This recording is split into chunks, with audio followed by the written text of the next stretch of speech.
This video is brought to you by Miniature Market. Thousands of board games, discounted prices, miniaturemarket.com. Hello my friends, it's the Game Boy Geek here. Today, we're gonna be on a map in a fantasy world, going from region to region, trying to control it stronger than our opponents. We're gonna be playing cards from fantasy races and watching out for that third dragon which will end the round. We're trying to get the most points by doing so. Today, we're taking a look at Ethnos. This is from CMON, it's for 2 to 6 players, and it is a set collection hand management game with area control. So let me show you how it's played, and I'll see you on the other side.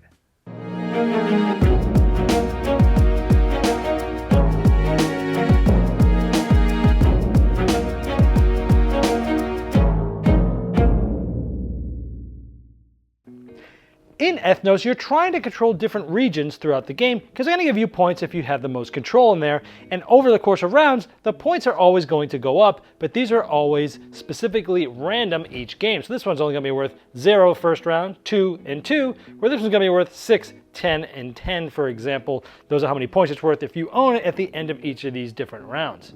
Also each game, which factions you'll play with is quite random. You'll shuffle these cards and you'll deal out 6 of them for the main game, 5 of them for a little bit for the smaller variant 2 or 3 players.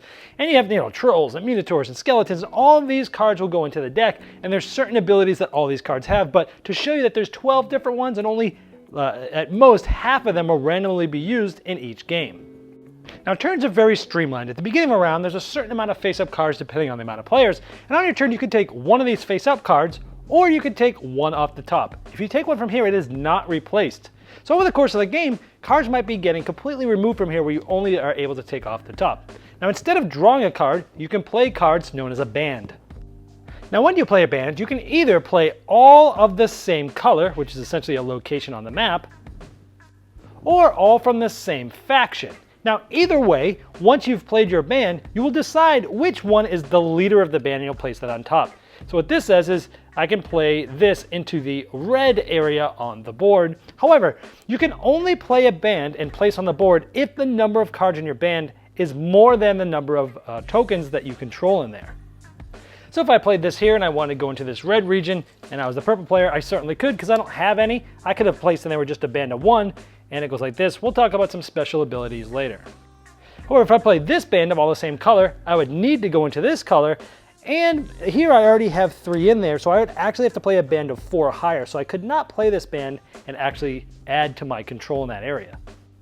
Also, all the cards that you did not use in your band that were in your hand, you have to discard them out to the tableau next to the draw pile, add to the ones that are there, which essentially means every time you play cards, if you have leftovers, they're going out that will possibly help other people, which is a very interesting mechanism in the game. Now this continues, players taking turns in clockwise until 3 dragons get drawn from the deck. These are shuffled into the last half of the deck, so it's randomly as to when the round's going to end, but you're going to go at least halfway through the deck before all 3 dragons might pop out. And then players are going to score points depending on which round it's in. In the first round, only the first player gets this. In the second round, first player gets this, second place gets this. And in third round, first place, second place, third place. And also each player, for the amount of cards they played in all their different bands, you saw me playing a band of 3, that'll get you 3 points. But if you actually play 6 cards together in a band, that will get you 15 points. All these get tallied up at the end of the round using this as the score track. Now the cards that you play have special abilities on them, and the one that's on the top of your band, your leader, gets to trigger that ability. For example, the Winged Folk, you can place your marker in any of the kingdoms, not just the one that's listed here. The Wizard, you get to draw an amount of cards equal to the amount that you actually played in that band. The Dwarf counts as 1 more card than the number that's in your band when doing your scoring that I had just talked about, because the more cards you play, the more points you get. The Elf is you can keep as many cards in your hand after you've played equal to the amount of cards you just played. Some of them actually have a special board and different things that happen, like the Giant. If you played the biggest band with a giant leader, you take this giant thing and you get 2 points. If someone else plays a band bigger than yours that has a giant leader, they'll take this back and they'll get 2 points. And then whoever has this at the end of the different rounds gets points. It's sort of like the longest road in Settlers of Catan. It can go back and forth.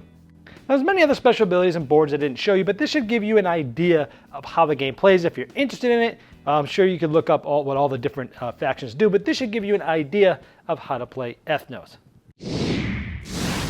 All right, well, there's Ethnos. Now, I love that this has streamlined mechanisms. I mean, you're just picking up cards or playing cards and placing something out on the board is going to the next player. Not a lot of extra junk and garbage here. It's just boom. The tightness of this game is from those streamlined mechanisms. Now, the word elegant gets used, probably overused in board game media when they describe games, but this really is an elegant design where no extra trim of fat on the end.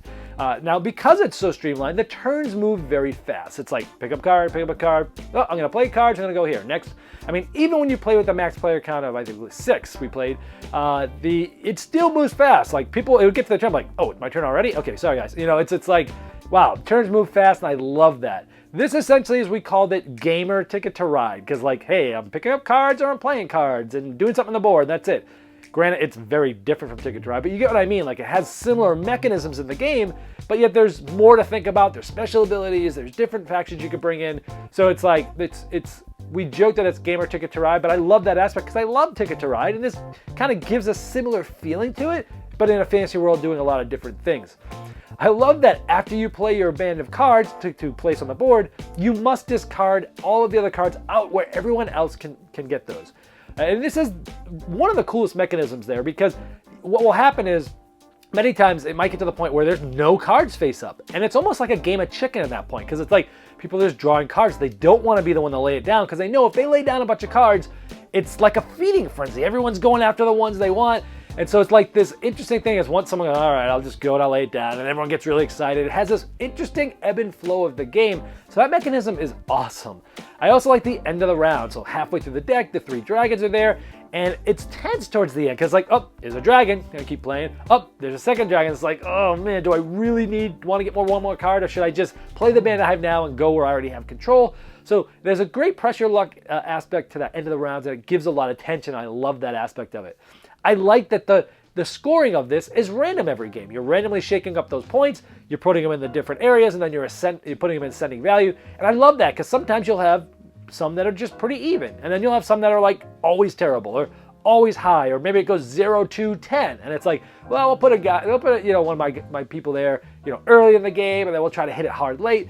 Or some of them are like, they're always good, like 6, 8, 10. Everyone's gonna be fighting over that the whole entire game. And I like how every game will be different because of that.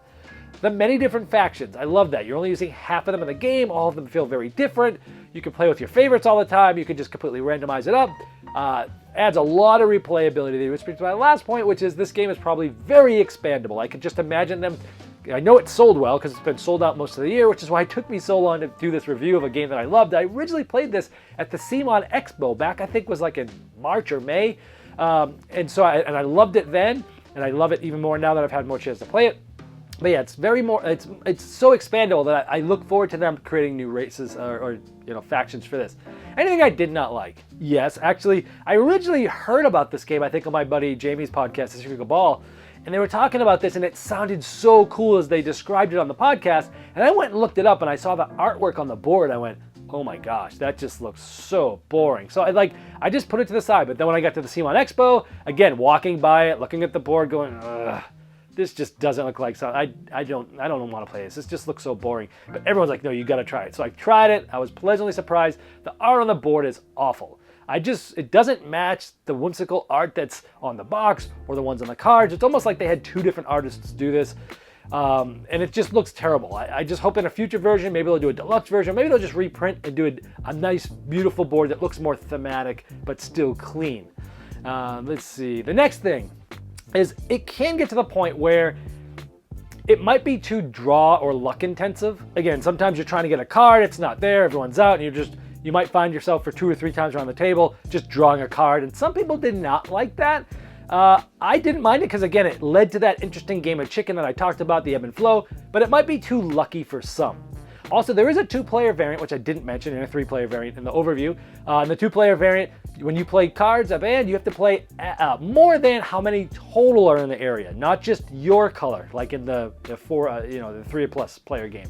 And it actually worked from a design standpoint, but I didn't like it because, well, area control games are not as exciting with 2 players just in general. But then we found that we ended up hitting our max hand limit too often because once the 2 of us were fighting over areas that were really strong, we had a lot of pieces there, which means you needed a lot of something to be able to throw it there, and it was harder to get those. And so we just kept hitting hand limits. It just wasn't as interesting, so I wouldn't, even though they have a good variant for 2, wouldn't recommend it. I still think it's best with 4 or more. 3 is okay, you just play less rounds. So I really enjoy it best with 4 or more. I don't think I'd ever turn down a game with 3, but I would probably recommend it more for 4, 5, or 6 players. But I love this game enough, and the interesting thing is I typically don't like fantasy style games like this, but I love this game, which tells you how highly I think about it. And because of that, I'm gonna get in a Saxophone Serenade, and it's making my gaming library, so here we go.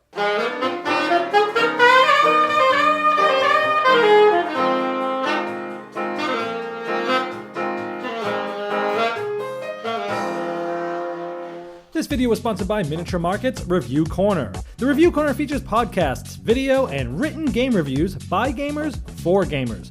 Miniature Market, the online gaming superstore. Thousands of board games, discounted prices. Check them out at miniaturemarket.com.